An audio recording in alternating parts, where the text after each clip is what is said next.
Je m'appelle Maria Dalton, je vais avoir 27 ans cette année, et je suis mariée depuis 5 ans. Mon fils Martin vient tout juste de fêter son 4e anniversaire. Au début, je travaillais à temps plein après m'être mariée, mais maintenant, je jongle avec un emploi à temps partiel dans la même entreprise. Mon mari Kevin a 30 ans, soit 3 ans de plus que moi.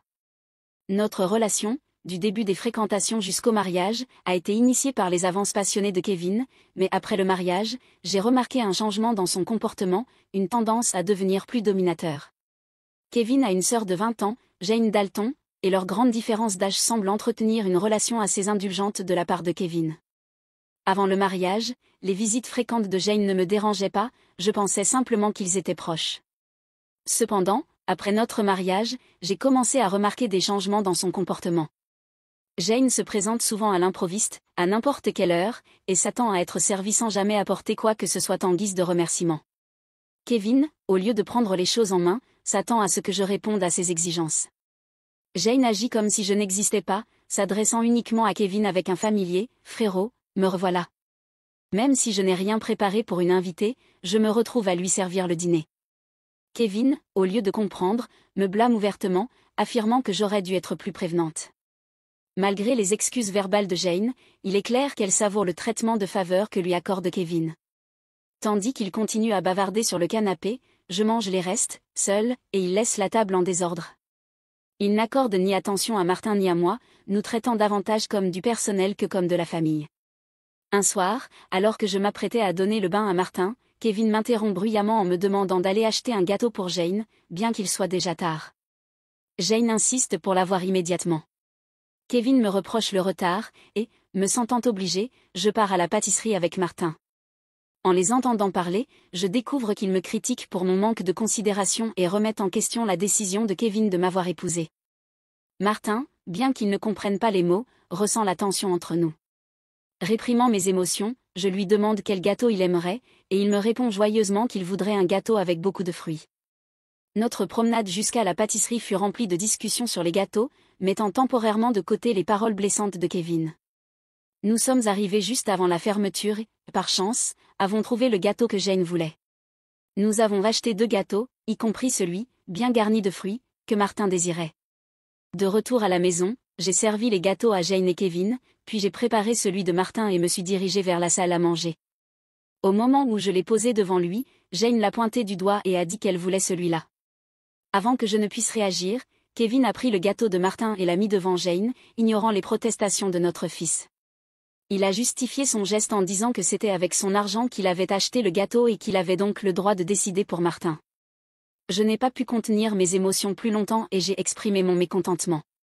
En réponse, Kevin m'a menacé de divorce. Martin, qui avait cessé de pleurer, a pris ma main avec anxiété, puis après un moment, a dit « Maman, j'aime aussi le gâteau à la fraise. » Oui, c'est vraiment délicieux, tout en mangeant celui que Jane voulait initialement. Sentant que Martin supportait bien trop pour son âge, j'ai attrapé son assiette quand j'ai vu Jane tendre la main vers lui. Je l'ai emmené dans la pièce voisine pour qu'il puisse déguster son gâteau en paix. Kevin s'est excusé auprès de Jane, prétendant être désolé d'avoir été « radin ». J'avais envie de répondre, mais je me suis tue, pour Martin. Le voir savourer son gâteau avec innocence m'a réchauffé le cœur. Après avoir terminé le gâteau, nous avons pris un bain tardif et avons dormi dans le lit de Martin. Le lendemain matin, j'ai découvert que Jane était déjà partie. En préparant le petit déjeuner, j'ai entendu Martin pleurer. À ma grande surprise, sa tirelire, un cadeau de mon père, était brisée, et tout l'argent qu'il avait économisé avait disparu. Martin, qui disait toujours bonne nuit à sa tirelire, était dévasté. Lorsque j'ai interrogé Kevin, il m'a répondu avec désinvolture que Jane avait besoin d'argent, alors elle s'était servie dans la tirelire. En tenant Martin, qui pleurait et tremblait, j'ai ressenti sa douleur si profondément que j'ai pleuré avec lui. C'était insupportable de voir Kevin accorder plus d'importance et d'attention à sa sœur qu'à son propre fils. Submergé par la colère et la tristesse, je me suis enfin confronté à Kevin, rompant avec mon habitude d'éviter les disputes devant Martin. Kevin, sans dire un mot, est allé dans la chambre et est revenu avec quelque chose de choquant à la main, les papiers du divorce. J'ai découvert les papiers de divorce cachés que Kevin avait dissimulés quelque part, sans que je le sache. Dans un élan soudain, il m'a confronté en me balançant les documents au visage avant de sortir de la maison en claquant la porte. Martin, qui n'avait jamais pleuré à cause des problèmes avec Kevin et Jane, semblait avoir atteint sa limite, il pleurait depuis la nuit précédente. Ne supportant pas de le voir si blessé, j'ai suggéré de zapper la garderie pour la journée, et il a accepté joyeusement d'un grand « oui », un léger sourire sur les lèvres. Nous avons passé la journée à jouer et à créer des liens avec Martin.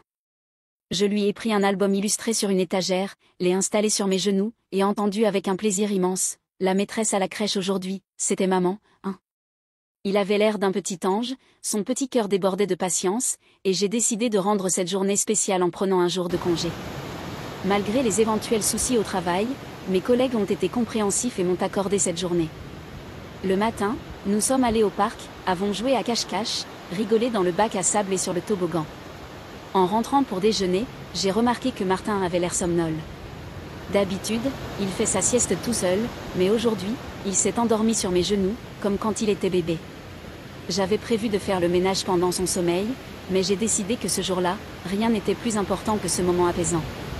Je me suis laissé bercer par son visage paisible et sa respiration régulière. Soudain, ce moment serein a été interrompu par un bruit à l'entrée, la porte s'ouvrait. Ce n'était pas l'heure habituelle du retour de Kevin, et cela m'a mise sur mes gardes. Je me suis rapidement cachée dans le placard de la chambre, serrant Martin contre moi. Une voix résonnait dans la maison, à ma grande surprise, c'était Jane. Tremblante de peur, j'ai écouté ses recherches, sa frustration de ne pas trouver ce qu'elle cherchait. Elle a ensuite passé un coup de téléphone, mentionnant Kevin et évoquant leurs recherches infructueuses. Après l'avoir entendu verrouiller la porte d'entrée et partir, j'ai couché Martin et réfléchi aux événements étranges. Je ne comprenais pas pourquoi Jane était entrée ni ce qu'il cherchait. Soudain, Kevin me semblait un étranger, et je ressentais un mélange de dégoût et de peur envers lui. J'ai rapidement rassemblé l'essentiel pour nous deux, et nous avons pris le train jusqu'à chez mes parents. Heureusement, ils habitaient tout près, à seulement 2 stations. Je ne les avais pas prévenus, mais mon expression inquiète les a alertés, et ils nous ont accueillis sans poser de questions. Je leur ai raconté tout le calvaire, y compris ma peur de rester à la maison à cause de Kevin et Jane. Quand ma mère a suggéré que Jane cherchait peut-être mes affaires, peut-être mes cartes bancaires, je me suis rappelé mon passé, j'avais été directrice d'une entreprise artisanale à succès. Après mon mariage, j'avais confié l'entreprise à des amis pour me consacrer à l'éducation de Martin. Bien que travaillant à mi-temps et en télétravail, Kevin ignorait que j'étais toujours la PDG. Je soupçonnais qu'il pensait que j'avais des économies. Je lui avais dit que je recevais un peu d'aide de l'entreprise, mais j'avais gardé secret le fait que j'étais encore PDG et que j'avais des économies. Je l'avais compris dès le début, Kevin est mauvais gestionnaire et dépense tout ce qu'il gagne. Au début, il ne me donnait que $200 par mois pour l'alimentation, et m'avait même suggéré d'arrêter de travailler pour devenir femme au foyer. Avec les frais liés à Martin et seulement $200, j'avais refusé. Finalement, il m'a autorisé à travailler à temps partiel, mais pour m'empêcher de demander le divorce, il m'a fait signer une renonciation aux biens après mariage, via un avocat.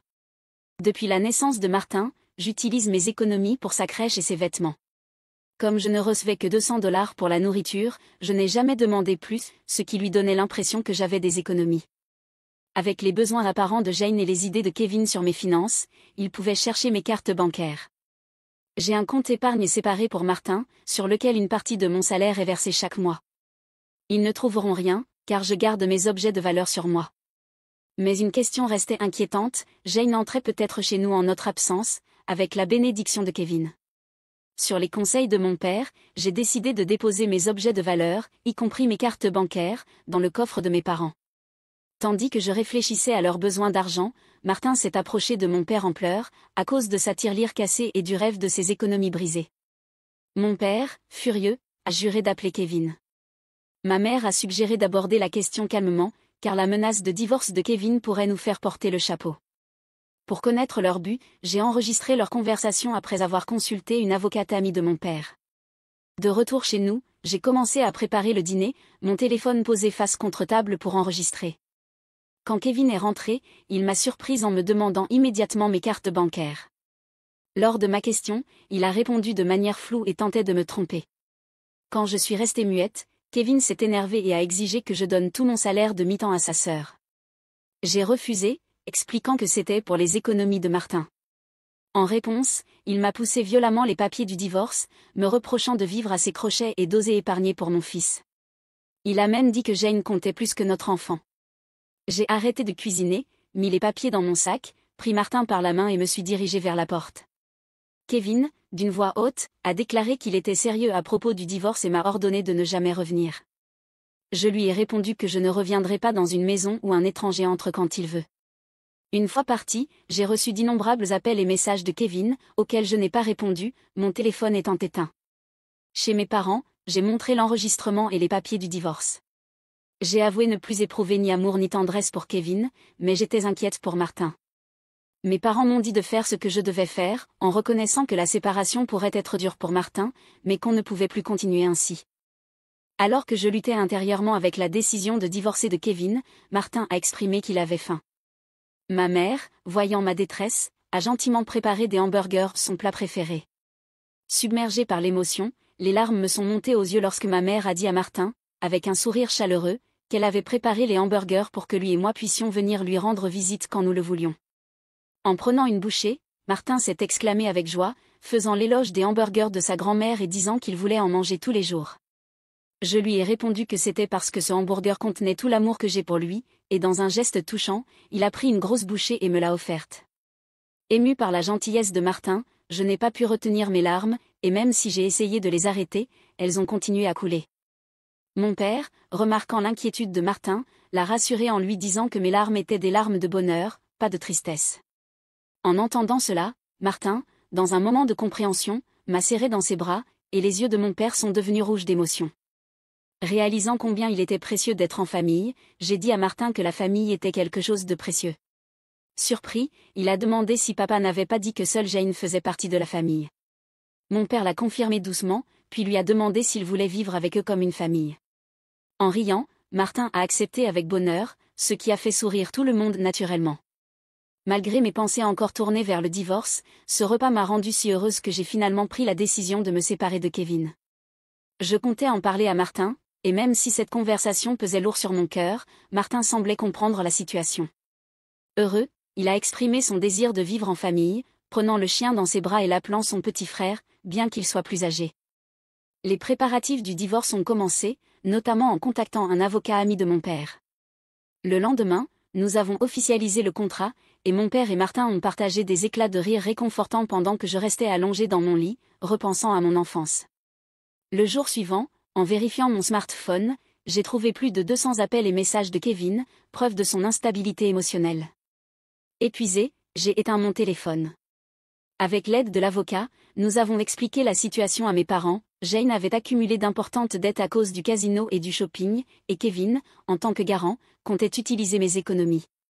L'avocat a confirmé que les papiers de divorce avaient déjà été déposés, et Kevin a éclaté en sanglots en réalisant que c'était terminé. Malgré mes craintes concernant une éventuelle dispute à propos de la pension alimentaire, il a signé un engagement à verser $340 par mois à Martin. Lors d'un appel suivant, Kevin n'avait plus un ton agressif. Il a calmement admis avoir manipulé les finances et m'a expliqué ses sentiments complexes à l'égard de Jane. J'ai affirmé fermement que je ne reviendrai pas sur ma décision. J'ai entendu ses sanglots discrets avant qu'il me souhaite du bonheur et raccroche. Restant forte jusqu'à la fin, j'ai discuté de mes projets d'avenir avec mes parents et j'ai décidé de rester avec eux jusqu'à ce que Martin grandisse. J'ai repris mon rôle de présidente de l'entreprise, et plus tard, j'ai appris que Kevin et Jane avaient informé leurs parents du divorce et des dettes, ce qui a conduit à leur reniement. Aujourd'hui, je trouve le bonheur auprès de ma famille.